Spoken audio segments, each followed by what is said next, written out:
Friends, आज के video में हम लोग आईएएस कोड 456 से बहुत सारे इंपॉर्टेंट क्वेश्चंस को यहाँ पर स्टडी करने वाले हैं। मैं आप लोग को बताऊंगा कि बेसिक जो इंपॉर्टेंट क्वेश्चंस निकलते हैं आईएएस 456 से वो क्या क्या है जो आपसे इंटरव्यू में पूछे जा सकते हैं, या फिर कहीं पे आप इंटरव्यू देने जाते हो जहाँ पे स्क्रीनिंग राउंड रहती है वहां पे भी आपको एमसीक्यू के तौर पे ये क्वेश्चन पूछे जा सकते हैं। तो आईएएस 456 को आज हम लोग यहाँ पर समझेंगे और वहां से इंपॉर्टेंट क्वेश्चंस को निकाल के मैं आपको एग्जाम्पल के तौर पे कुछ समझाऊंगा भी, साथ में मैं आपको उसका रेफरेंस भी बताऊंगा कि किस क्लॉज से मैंने क्या क्या चीज दिया हुआ है। ठीक है, यहाँ पे मैंने भी कुछ पॉइंट्स लिखे हैं, अभी और पॉइंट्स आपको यहाँ पे देखने को मिल जाएंगे। अगर आपको वीडियो पसंद आएगी तो चैनल को सब्सक्राइब करके जरूर रख लीजिएगा ताकि इस तरीके के जो भी वीडियोस मैं लाऊंगा वो आपको मिलता रहे। मैं हूं सिविल इंजीनियर मुकेश शाह और मैं आपका तहे दिल से स्वागत करता हूं आपके अपने चैनल लर्निंग सिविल टेक्नोलॉजी में। तो चलिए आज का वीडियो शुरू करते हैं देर ना करते हुए।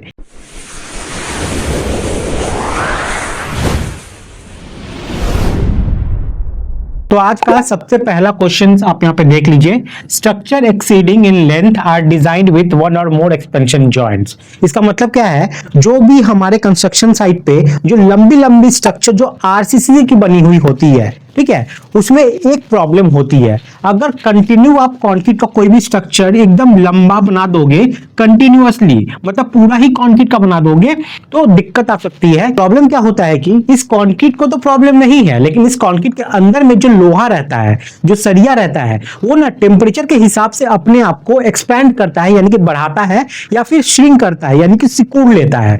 तो जब कंक्रीट के अंदर में जो ये मटेरियल है स्टील, ये अगर एक्सपैंड करेगा या श्रिंक करेगा तो इससे प्रॉब्लम क्या होगी, उस कंक्रीट में क्रैक आने को देखने को आपको मिल सकता है। तो वेदर का एक बहुत बड़ा इफेक्ट रहता है हमारे स्टील पे। तो इस चीज को देखा गया, समझा गया, उसके बाद डिसाइड किया गया कि हम लोग जब लंबा कोई स्ट्रक्चर बना रहे होंगे तो उसमें हम लोग बीच बीच में क्या करेंगे, एक्सपेंशन जॉइंट को प्रोवाइड करेंगे। यानी कि ये जो आरसीसी का स्ट्रक्चर है उसको बीच में एक ब्रेक डाल देंगे ताकि वहां पे कुछ मेरा ना रहे, और अगर इस पैनल को मूव करना पड़े या इस पैनल को मूव करना पड़े या इस पैनल में मेरा कोई एक्सपेंशन या कॉन्ट्रैक्शन आए या इस पैनल में कोई एक्सपेंशन या कॉन्ट्रैक्शन आए तो वो इसी सीमित में रहे, इससे वो एक्सटेंड करके इसमें ना जाए। इसका इफेक्ट या इसका इफेक्ट उसके अगले वाले जो स्लैब पोर्शन है उसमें उसका इफेक्ट देखने को ना मिले, कोई क्रैक डेवलप ना हो, और अगर कोई क्रैक आता भी है तो वो एक्सटेंड ना करे, बढ़ ना जाए। उसके वजह से भी हम लोग एक्सपेंशन जॉइंट को देते हैं।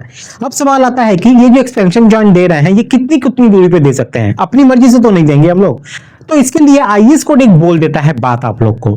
ये बोलता है ना कि आप भले ही कितना भी लंबा स्ट्रक्चर बना रहे हो, लेकिन आप अगर चाहते हो एक्सपेंशन जॉइंट नहीं देना मत दो, लेकिन हर 45 मीटर पे जाके आपको एक कम से कम जो एक्सपेंशन जॉइंट है वो प्रोवाइड करना ही पड़ेगा। ये आईएएस कोड बोलता है, ठीक है। लेकिन कहां पे लिखा है और कौन से क्लॉज में लिखा है, कौन से पेज में लिखा है, तो देख लो। स्ट्रक्चर एक्सीडिंग, आंसर होगा 45 मीटर, जो कि आईएएस कोड में लिखा हुआ है।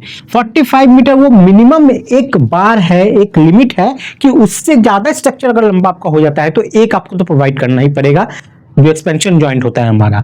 तो structure exceeding 45 meter in length are designed with one or more expansion joints. कहां पे लिखा है, आईएएस कोड 456 के पेज नंबर 50 में जाइएगा, वहां पे क्लॉज नंबर चेक कीजिएगा 27.2, वहां पे ये चीज लिखा हुआ है। क्लियर हो गया? ये मेरा पहला क्वेश्चन था। नेक्स्ट क्वेश्चन यहां पे देख लो। The diameter of reinforcing bar shall not exceed dash of total thickness of slab। जो स्लैब होती है हमारा, ठीक है, जो छत होता है हमारा, उसके अंदर में जो सरिया हम लोग प्रोवाइड करते हैं वो अपनी मर्जी से ज्यादा मजबूत करने के लिए जितना मन नहीं प्रोवाइड कर सकते हैं। इससे क्या होगा कि क्रैक आने लगेंगे उस स्लैब के अंदर में। ठीक है, हम सोचते हैं ना कि स्लैब मेरा बना हुआ है, चलो इसमें हम लोग 16 का सरिया 20 का सरिया घुसा देते हैं तो ये ज्यादा मजबूत बन जाएगा। नहीं भैया, ऐसा नहीं होता है। आपके पास पैसा ज्यादा है तो आप ज्यादा का सरिया घुसा दोगे उसमें तो वो मजबूत हो जाएगी, ऐसा नहीं है। तत्काल के लिए तो हो जाएगा, लेकिन समय के साथ उसमें क्रैक्स आने लगेंगे। तो इसके लिए भी आईएएस कोड एक फॉर्मूला देता है कि आपके स्लैब के थिकनेस के हिसाब से आप जो सरिया का वहां पे चयन करेंगे वो कम से कम इतना होना चाहिए, उससे एक्सीड ना करे, मतलब उससे ज्यादा ना हो। तो इस चीज को समझने के लिए, इसी स्लैब के अंदर में सरिया कितना का रखना है, इस चीज का चयन करने के लिए, सिलेक्ट करने के लिए आईएएस कोड में एक फॉर्मूला दे दिया गया है, जिसमें बताया गया है कि आपके स्लैब के थिकनेस के हिसाब से आपको जो सरिया यूज करना है ये इससे ज्यादा का यूज नहीं करना है, उसके अंदर में रह के ही आपको डिजाइन करनी है। ठीक है, ये डिजाइन पर्पस के लिए दिया गया है। तो क्या चीज है देखो, the diameter of reinforcing bar shall not exceed 1/8, ठीक है, 1/8 of total thickness of slab. मतलब क्या होता है यहाँ पे देख लो, मान लीजिए आपका एक स्लैब है, ठीक है, ये स्लैब है, ये स्लैब का जो थिकनेस है ये मान लो आपका 200 mm का है, 200 150 जो भी मानना है मान लो। अब इसके अंदर में जब भी सरिया का डिसाइड किया जाता है तो जो हमारा डिजाइन होता है जब, तो उस वक्त क्या देखा जाता है कि ये 200 को आपको क्या करना है, 1/8 है ना, मतलब 8 से डिवाइड कर दीजिए। 8 से डिवाइड करने के बाद जो भी यहाँ पे mm आएगा उससे ज्यादा का सरिया आप उसमें यूज नहीं कर सकते हो, उसके अंदर ही करना है या उसके बराबर करना है, उसको एक्सीड नहीं कर सकता है। ये चीज आपको ध्यान रखनी है हमेशा। क्लियर हो गया? ये चीज हमेशा आपको ध्यान रखनी होगी डिजाइन करते वक्त, और इंटरव्यू में आपको यही जवाब देना है आपसे पूछा जाए तो ये हो गया आपका दूसरा सवाल। और हाँ, ये चीज कहां पे दिया गया है तो देख लो, IAS 456 के पेज नंबर 48 में जाइएगा, वहां पे क्लॉज नंबर है 26522 यानी कि 26.5.2.2, उसमें देखिएगा ये क्लॉज लिखा हुआ है जो मैं भी आपको बताया। ठीक है, नेक्स्ट क्वेश्चन है आपका यहाँ पे, pH of water shall not be less than 6। इसका मतलब क्या है कि सबसे पहले समझिए ये pH है, ये pH का मतलब क्या है। ठीक है, pH का मतलब होता है, pH का सबसे पहले फुल फॉर्म जाने तो पोटेंशियल ऑफ हाइड्रोजन। ठीक है, जो हाइड्रोजन होती है वो वहां पे H+ में होता है, यानी कि हाइड्रोनियम आयन जिसको हम लोग बोलते हैं, क्या बोलते हैं, हाइड्रोनियम आयन। ठीक है, तो हाइड्रोनियम आयन का जो पोटेंशियल है वही रेफर करता है, वही हम लोग को ये दर्शाता है, ये मेरा pH वैल्यू। ठीक है, तो हम लोग कंस्ट्रक्शन में ट्यूनिंग करने के लिए हो जाए या कंक्रीट को मिक्स करने के लिए हो जाए, कौन सा वाटर यूज कर सकते हैं, वही वाटर यूज कर सकते हैं जिसका पोटेंशियल ऑफ हाइड्रोजन जो है वो 6 से ज्यादा है या फिर 6 के बराबर है। ठीक है, 6 के बराबर भी होगा तो चलेगा, 6 से ज्यादा होगा तो भी चलेगा, उसी पानी को हमको यूज करना है। यानी कि साफ साफ बातों में कहे तो जो पानी लोग पी सकते हैं उसी से आपको कंक्रीटिंग करवानी है, उसी से आपको क्यूरिंग करवाना है। ठीक है, कारण क्या है कि अगर उससे कम pH का पानी अगर लेते हो तो उसमें आपको मिनरल एडमिक्सचर आपको उसमें मिल सकते हैं, उसकी हार्डनेस ज्यादा हो सकती है, साथ ही में उसमें अगर सॉल्ट प्रेजेंट है तो वहां पे अगर उसको आप यूज करते हो तो एफ्लोरेसेंस का आपको समस्या देखने को मिल सकता है, जो नोना हम लोग बोलते हैं ना, सादा सादा पैचेस जो हमारे दीवार पे हो जाती है, वो सब आपको देखने को मिल सकता है। इसलिए कभी भी गलती से जिसका pH वैल्यू 6 से कम है उस पानी को आपको यूज नहीं करना है। ये चीज कहां पे लिखा है, IAS कोड 456 के पेज नंबर 14 में जाओगे और क्लॉज नंबर 5.4.2 में जाओगे तो वहां पे ये चीज लिखा हुआ है। ठीक है, चलिए नेक्स्ट क्वेश्चन हम लोग पे जाते हैं।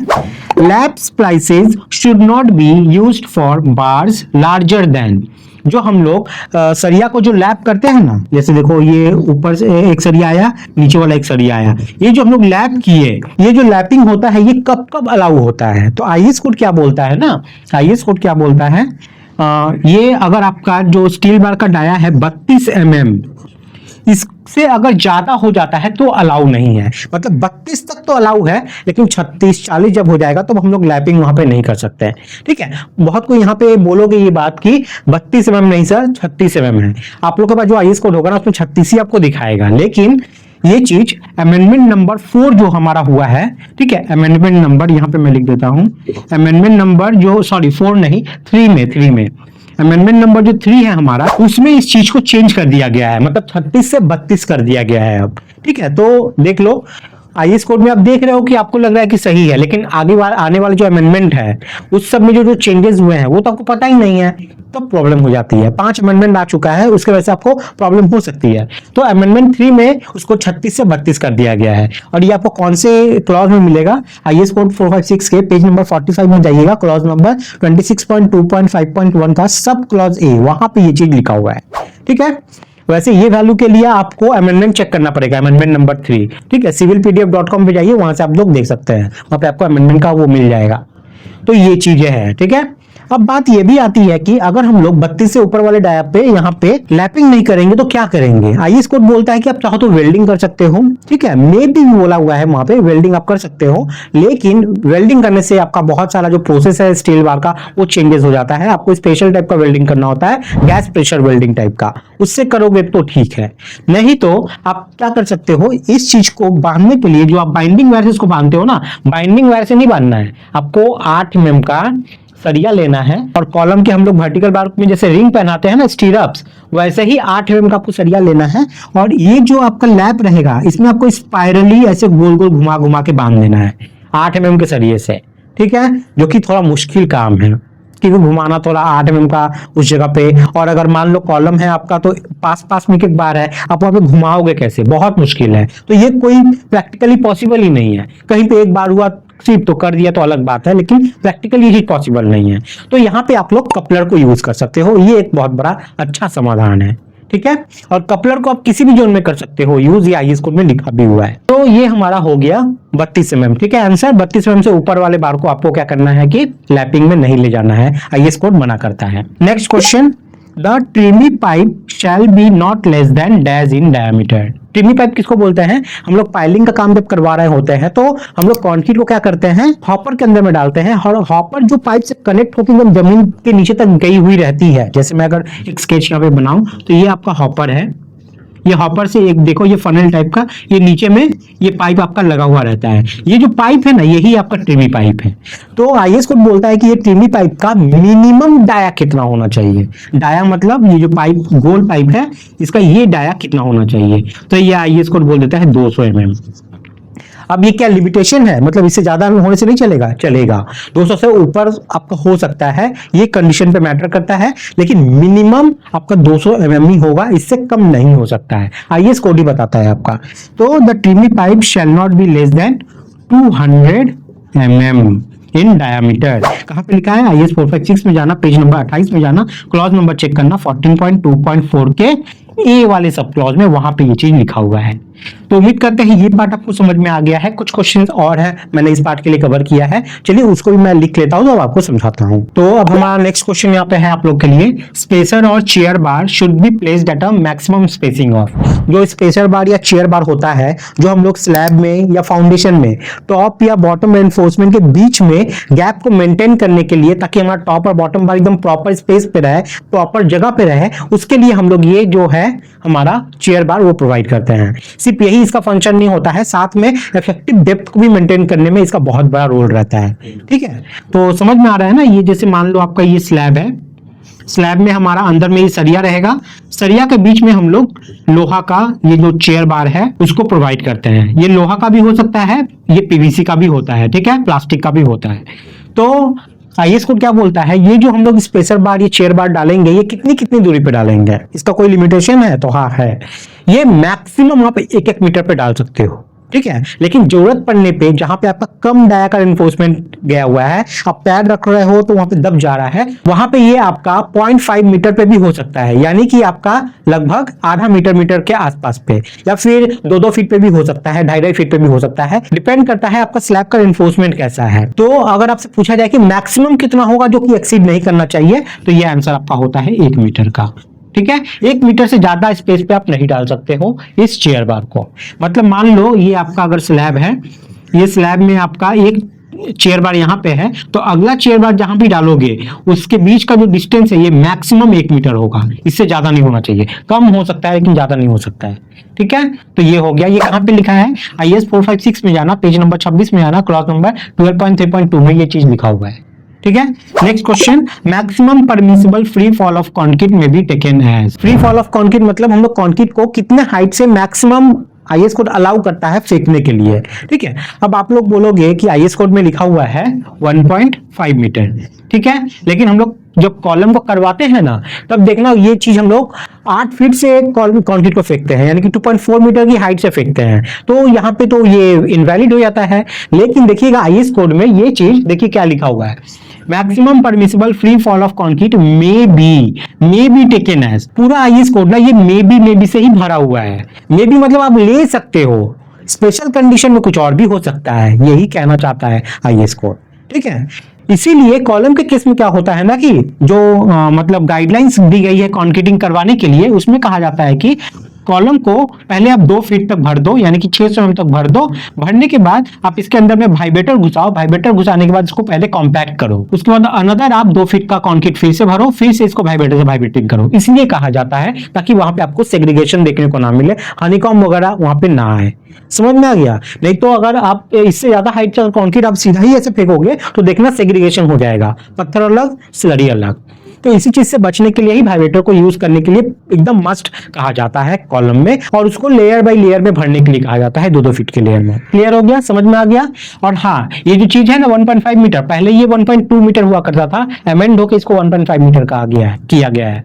तो ये कहां पे लिखा हुआ है? आईएस कोड 456 के पेज नंबर 26 में क्लॉज नंबर 13.2 में ये चीज आपको मिल जाएगा। Next question, main bar in column shell not be less then इतना इन डायमीटर। जो कॉलम हमारा होता है, इस कॉलम में जो हमारा रेनफोर्समेंट बार, जो मेन बार रहेगा, जो वर्टिकल बार रहता है, उसका डाया कम से कम मतलब मिनिमम कितना होना चाहिए, इससे कम तो जिंदगी में कभी आपको यूज नहीं करना है, ठीक है, क्योंकि एनालिसिस उससे कम डाया का होता ही नहीं है। जो स्ट्रक्चरल इंजीनियर आपको आपकी स्लैब का थिकनेस वगैरह, कॉलम का थिकनेस वगैरह वो चीज देगा, वो एनालिसिस किया हुआ रहेगा आईएस कोड में जो मिनिमम डाया दिया हुआ है स्टील का, उसके बेसिस पे करके। आप उससे कम डाल दोगे और उसके ऊपर लोड ज्यादा डाल दोगे तो वो फेल कर जाएगा, क्योंकि इसको डिजाइन ही नहीं किया गया है उसके हिसाब से। तो आईएस कोड क्या बोलता है? Main bar in column shell not be less then 12 mm। 12 mm से कम का सरिया आप यूज कर ही नहीं सकते हो कॉलम में कभी, ठीक है। उसके बाद तो वो डिजाइन पे डिपेंड करता है, लेकिन इससे कम कभी आप यूज नहीं कर सकते हो। कहां लिखा हुआ है? 456 आईएस कोड में जाइएगा, पेज नंबर 48 में क्लॉज नंबर चेक कीजिएगा, 26.5.3.1 के सब क्लॉज नंबर डी में। यहाँ पे ये चीज आपको लिखा हुआ मिल जाएगा। पहले ये 10 mm हुआ करता था, बाद में अमेंड होकर ये 12 mm किया गया है, ठीक है। नेक्स्ट क्वेश्चन आपका, minimum number of main steel bar provided in RCC. जो मिनिमम बार हम लोग प्रोवाइड करते हैं कॉलम में, जो वर्टिकल बार कॉलम में हम लोग प्रोवाइड करते हैं, वो अगर रेक्टेंगुलर कॉलम है तो कितना होगा, सर्कुलर कॉलम है तो कितना होगा। तो रेक्टेंगुलर कॉलम होता है तो मिनिमम 4 नंबर तो आपका होना ही होना है, और सर्कुलर कॉलम है तो 6 नंबर आपका ये होना ही होना है। इससे कम आप यूज कर ही नहीं सकते हो, क्योंकि जो स्ट्रक्चरल डिजाइनर है वो जब डिजाइन करेगा आपके कॉलम का, एनालिसिस करेगा कॉलम का, तो वो इसी हिसाब से करेगा कि आपको सर्कुलर कॉलम में आपने इतना का सरिया दिया हुआ है, 6 नंबर एटलीस्ट पकड़ा हुआ है 12 mm का, और रेक्टेंगल है या स्क्वायर है तो उसमें भी आपने 4 कॉलम तो पकड़ा ही हुआ है मिनिमम 12 mm का। यही समझ के ही वो डिजाइन एनालिसिस करता है, ठीक है। और ये चीज कहां पे है? आईएस 456 के page number 48 clause number check कीजिएगा, 26.5.3.1 के सब क्लॉज सी में, ठीक है।